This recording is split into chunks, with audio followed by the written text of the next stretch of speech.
मी आपली सर्वप्रथम क्षमा मागतो की मी तुमच्या सोबत बसणार होतो सकाळी 9 वाजेपासून, पण काल तब्येत बरोबर नाही होती, खूप सारे वॉमिटिंग्स होत होते, तर मला जमलं नाही. पण सर्वप्रथम मी माझ्या टीमच्या सर्व सदस्यांना, विशेषकर असरार भाईंना, अमर भाईंना आणि कृती समितीचे सर्व सदस्य यांना धन्यवाद देतो की खूप रात्री उशिरापर्यंत हे स्टेज लावण्याचं काम सुरू होतं. रात्री 2-2:30 वाजता मला मेसेज आलं होतं की इथे गाद्या पाहिजे बसण्यासाठी, खूप म्हातारे लोक आहे. बोलण्याचा अर्थ हे आहे की जे हे लोक करणारे आहे, जे कृती समिती असू द्या किंवा माझ्या टीमचे सदस्य असू द्या, त्यांचा काहीही स्वतःचा स्वार्थ नाही आहे याच्यामध्ये. ते एक माणुसकीच्या दृष्टीने हे सगळं करत आहे.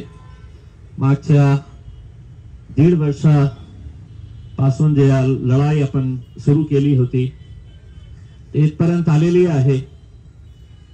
हे जेव्हा मी असरार भाईने मला हे पोस्टर पाठवले होते, 48 आपले पैकी जे लोक होते जे आज आपल्यामध्ये नाही आहे,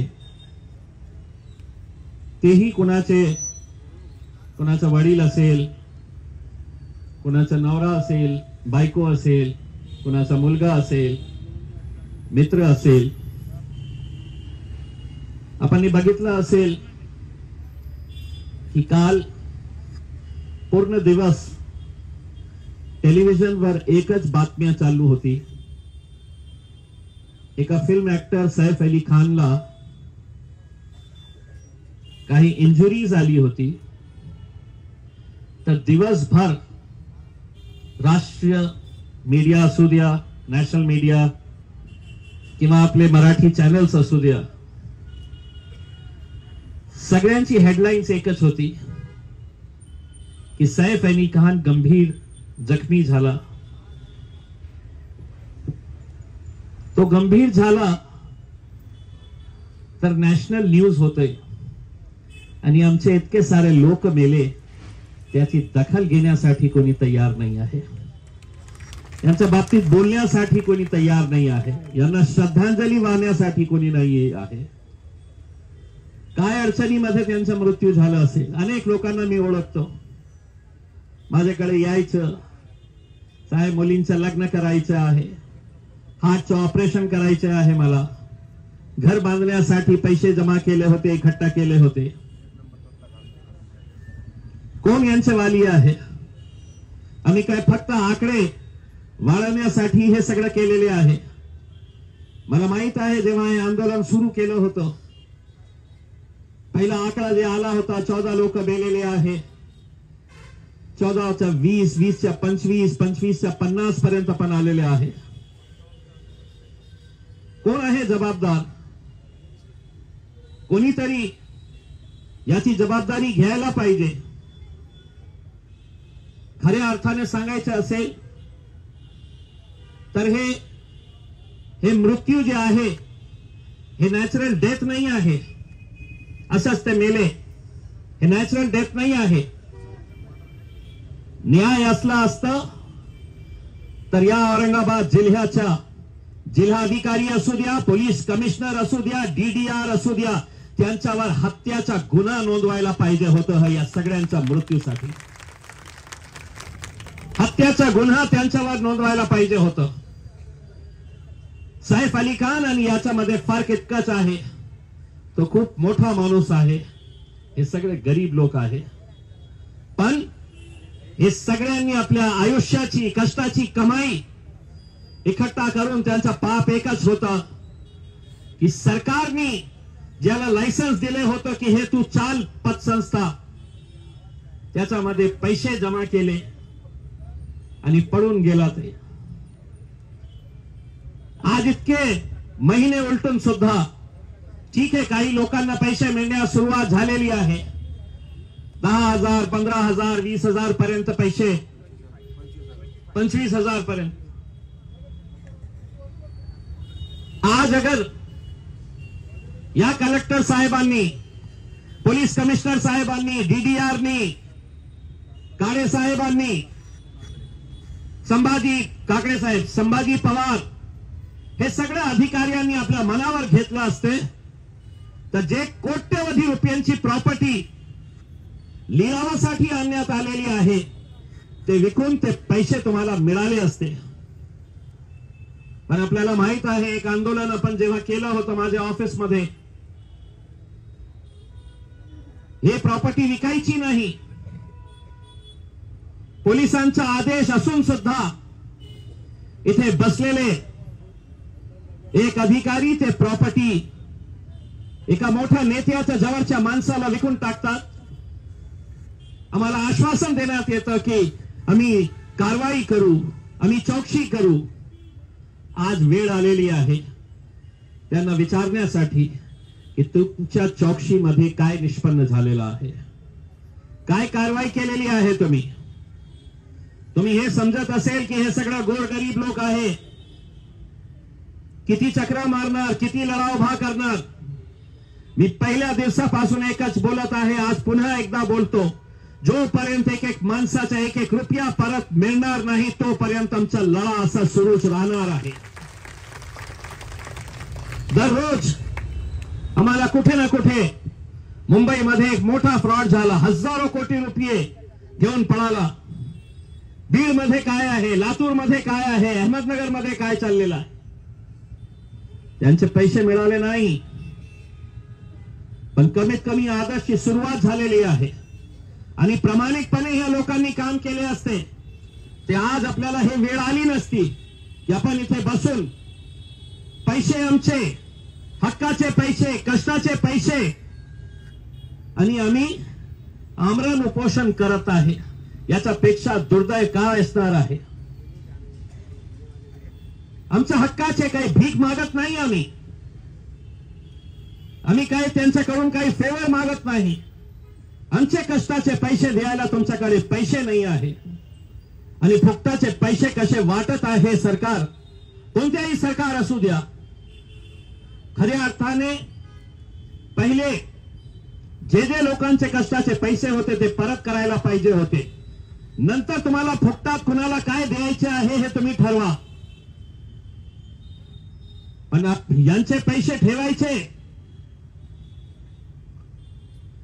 आणि दुसऱ्यांना फुकटात वाटायचे, हे कसली पॉलिसी, हे कसले नियम. फक्त हे गरीब आहे, किती फाईट करणार, काय करणार. आपण किती मोठे मोठे आंदोलन केले. जसं गज्जाभाऊने सांगितलं, किती केसेस आमच्यावर करण्यात आले. त्यांना असं वाटलं एक केस झाला तर हे दुसऱ्या केस साठी ते आंदोलन करणार नाही. आम्ही केलं, एक झालं, दोन झाले, तीन झाले. आता जेव्हा आम्ही आमरण उपोषणसाठी बसतो तर तुम्हाला कळतं की आपल्याला आज मीटिंग घ्यायची आहे का, तुमची जबाबदारी नाही आहे का, तुम्हाला माहित नाही आहे का हे सगळं करायला पाहिजे. कशाला तुम्हाला आमच्यावर हे वेळ आणायची आहे की नाही. तुम्ही बसा, मग आम्ही तुमच्या मुद्द्याच्या बाबतीत चर्चा करू. किती पत्र आम्ही पाठवलेले आहे. मला या गोष्टीचा आनंद आहे की फक्त आणि फक्त आदर्श पतसंस्थेच्या घोटाळ्यामुळे आज महाराष्ट्र सरकार पूर्ण कायदा बदलत आहे की जे ठेवीदारांचे पैसे बुडत आहे ते पैसे कसे लवकरात लवकर मिळता येतील त्याच्या बाबतीत कायदा ते बदलू लागलेले आहे. आजच माझ्या हाती एक परिपत्रक महाराष्ट्र सरकारने जे काढलेलं आहे 12 डिसेंबरचा आहे. महाराष्ट्र ठेवीदारांच्या वित्तीय संस्थांमधील हित संबंधाचे संरक्षण अधिनियम विहित काल मर्यादेत करावयाच्या कारवाईबाबत टाइम बाउंड पत्र आला तर 1 महिन्यामध्ये हे हे हे हे करायचं. नोटिफिकेशन आलं तर 1 महिन्यामध्ये हे काय काय करायचं आहे. महाराष्ट्र सरकारने जेव्हा हे निर्णय घेतला ते फक्त आणि फक्त तुमच्यामुळे हे निर्णय घेण्यात आलेला आहे आणि त्याचा फायदा फक्त आदर्शला नाही होणार. याचा फायदा पूर्ण महाराष्ट्रामध्ये जे असे गोरगरीब लोकांचे कष्टाचे पैसे बुडालेले आहे त्यांना सगळ्यांना याचा फायदा मिळणार आहे. किती महिने झाले प्रॉपर्टी आहे, नोटिफिकेशन काढायचं, मग आदरणीय कलेक्टर साहेब हे पत्र पाठवते आपले कन्नडचे एसडीएम ला. एसडीएम साहेब पुन्हा कलेक्टर साहेबांना पत्र पाठवते आणि सांगते की माझ्याकडे खूप काम आहे, मी हे काम करू शकत नाही. मग आम्ही त्यांच्या मागे लागतो तर कलेक्टर साहेब पुन्हा एक पत्र पाठवतो, करा बाबा हे काम करा. किती महिने चालणार हे तुमचा पत्र व्यवहाराचा खेळ. आणि एसडीएम काम करत नसेल तर त्या खुर्चीवरून त्याला लाथ मारून खाली काढा. कलेक्टरचा आदेश नाही. आणि कलेक्टर साहेब तुमच्यामध्ये इतकी ताकद नाही आहे का? तुमच्यामध्ये कायद्याप्रमाणे त्याच्यावर ऍक्शन घेण्याची ताकद नाही आहे का की आम्हाला हे सांगण्याची वेळ येतं.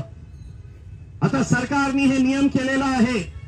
याच परिपत्रकामध्ये सरकारने सांगितलेलं आहे जे अधिकारी काम करण्यात चुकवत असेल तर त्याच्यावर कडक कारवाई करा हे या परिपत्रकामध्ये आलेलं आहे. आणलं सगळं. बहुतेक त्यांनी वाचलं नसेल तर त्यांना दाखवण्यासाठी एक प्रत आणलेली आहे. 12 तारखेचा आहे. 2 डिसेंबरला एक परिपत्रक आलं होतं, त्याच्यामध्ये सगळं हे होतं, डिटेल्स होतं. त्याच्यानंतर 12 डिसेंबरला हे परिपत्रक आलेलं आहे. आता परिपत्रक म्हणजे सरकारचा आदेश असतं आणि त्याचं पालन करणं सगळं जिल्हाधिकाऱ्यांच्या जबाबदारी असते. आता परिपत्रक तर आलेलं आहे, त्याच्यावर त्यांनी काय काम केलेलं आहे, काय प्रोग्रेस झालेला आहे. आता जसा आमची बहीणनी सांगितलं की आज तुम्ही मीटिंग घेत आहे, त्याचा निकाल काय असणार, तुम्ही किती दिवस और देणार. आज आपण एकट्ठा इथे झालेलो आहोत तर त्यांना स्पष्टपणे विचारायचं आहे, आता दिवस सांगा. महिने गेले, वर्ष गेला, काही गेला, आता दिवस सांगा. या दिवसाला या आणि तुमचे पैसे घेऊन जा. खूप झालं. नाहीतर एक हिंदी में कहावत है, अगर घी सीधी उंगली से नहीं निकलता है तो उंगली टेढ़ी करनी पड़ती है. और गज्जू भाई जैसे अगर लोग हैं तो उंगली भी टेढ़ी करने की जरूरत नहीं रहती, घी का डब्बा ही फोड़ देते हैं.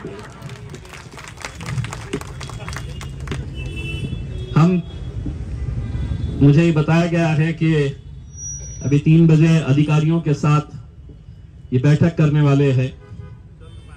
हमें इनसे क्या क्या सवाल करना है. मुझे खुद इस बात का बड़ा अफसोस है कि आपको अपना पैसा वापस लेने के लिए यहां पर खाली पेट बैठना पड़ रहा है.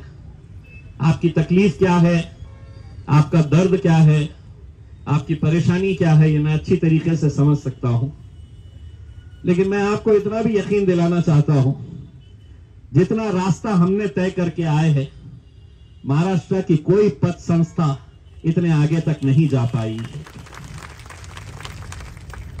ठीक है, शुरुआत हुई है 25,000 तक, कल 50,000 की होगी, लाख की होगी, 2 लाख की होगी। मैं यहाँ पर हमारी बहनों के सर्टिफिकेट देख रहा था, कितने मेहनतों से ये पैसा इकट्ठा किया गया होगा। आप खुद सोचिए कि जब ये पैसा अचानक इनके हाथ से निकल गया होगा तो क्या इनकी हालत रही होगी।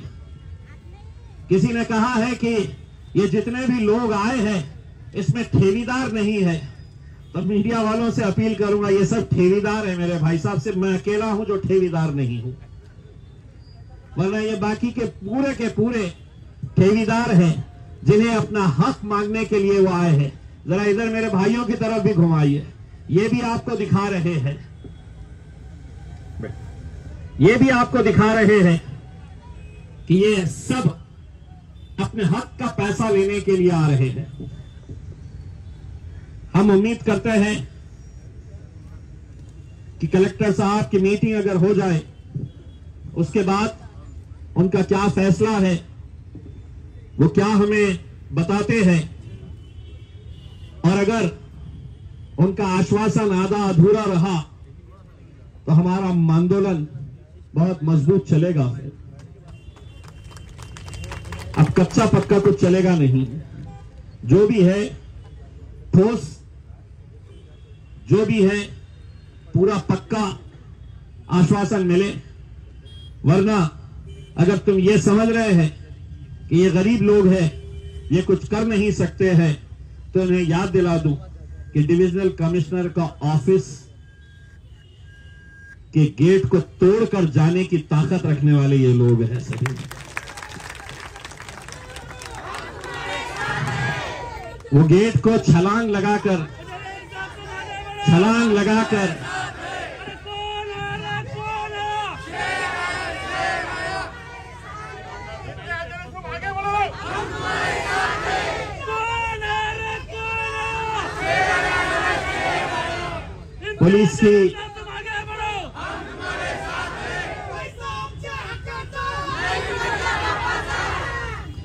पुलिस की लाठियां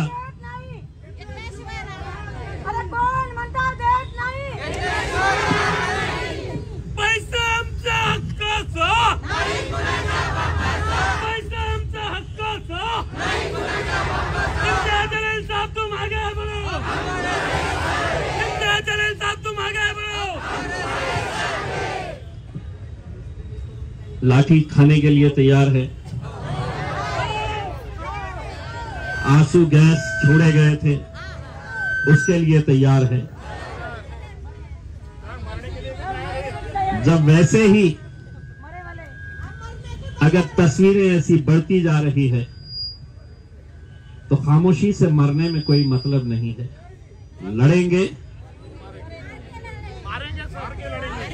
पूरी ताकत के साथ भिड़ेंगे। बस आप लोग अपनी हिम्मत मत हारिए।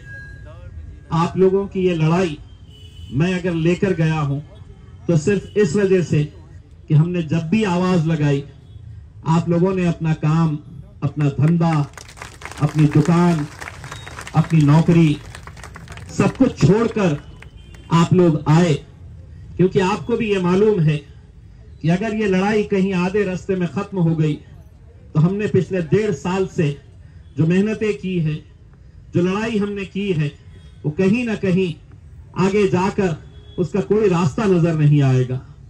इसीलिए बस ये समझ लीजिएगा कि हम उस मुकाम के ऊपर आ गए हैं जहां पर प्रॉपर्टी सामने खड़ी हुई है, खरीदने वाले भी उसके लिए तैयार है। सिर्फ ये है कि इनका नोटिफिकेशन निकले। कई ऐसी प्रॉपर्टीज है जिसको मैंने खुद ने अपने पेज के ऊपर डालकर मेरे जान पहचान के लोगों को कहा कि भैया पैसा होगा तो ले ले यार। वो बेचने के काम में भी हम इनकी मदद कर रहे हैं। तो एक मर्तबा ये ऑक्शन का जैसे ही डिसीजन हो जाता है, फौरन ये पैसा आना शुरू होगा और वो पैसा आ जाएगा, सबको मिल जाएगा। हम और आप सिर्फ यही हाथ जोड़कर अल्लाह से, भगवान से यही दुआ करें कि ये जो 48 है, 48 के आगे एक और किसी की तस्वीर नहीं लगनी चाहिए। इसके सामने एक और किसी की तस्वीर नहीं लगनी चाहिए। आपको हो सकता है आपके गांव के अंदर राजनीति से ताल्लुक रखने वाले लोग कहेंगे कि पैसा नहीं मिलेगा करके, आपको ये मायूस करने की बात करेंगे, आपको ये कमजोर करने की बात करेंगे कि ये पैसा कैसे मिलेगा।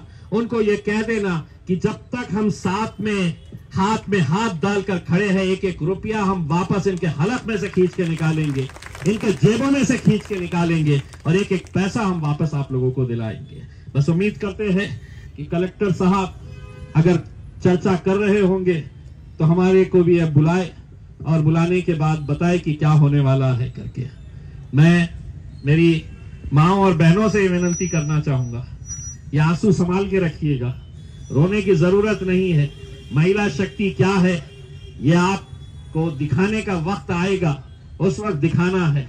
लड़ेंगे, डट के लड़ेंगे, बिल्कुल किसी तरह से कोई घबराने की जरूरत नहीं है।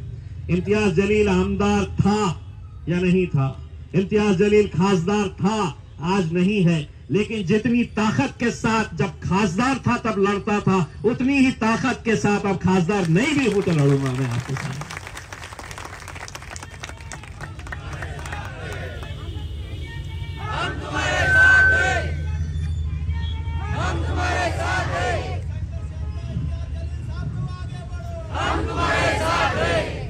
बस पहले ऐसा होता था कि मेरे साथ सिक्योरिटी रहती थी, वो पुलिस वालों को बता देते थे ये करने वाले हैं करके।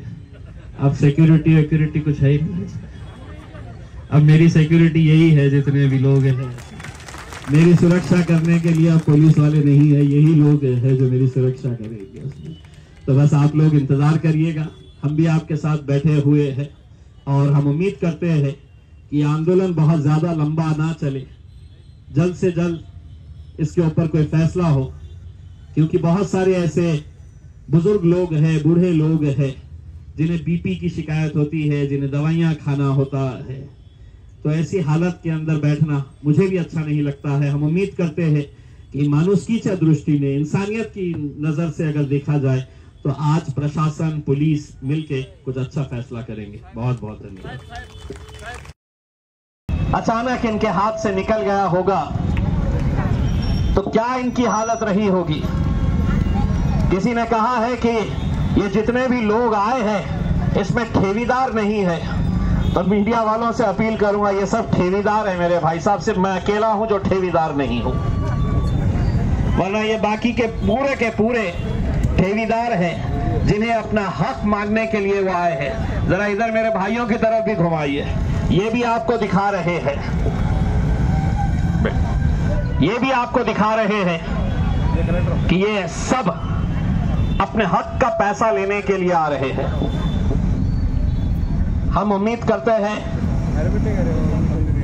कि कलेक्टर साहब की मीटिंग अगर हो जाए, उनका क्या फैसला है वो क्या हमें बताते हैं, और अगर उनका आश्वासन आधा अधूरा रहा तो हमारा आंदोलन बहुत मजबूत चलेगा। फिर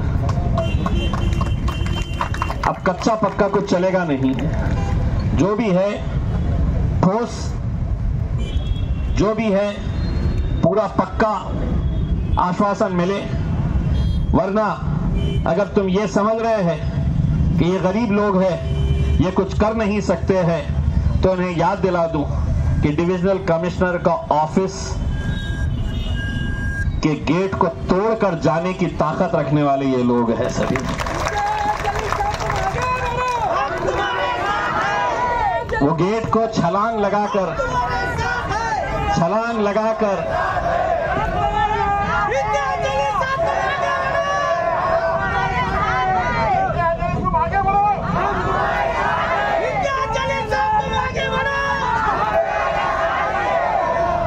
पुलिस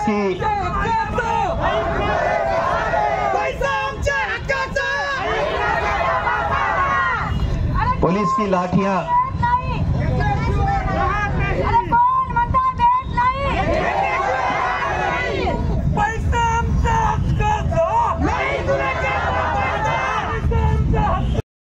पिछे की आता लोक आलेले आहे, इतकं मोठे लोक आलेले आहे, काय प्रकरण आहे, मग आज ते मीटिंग घेत आहे सगळ्या अधिकाऱ्यांना बोलवून।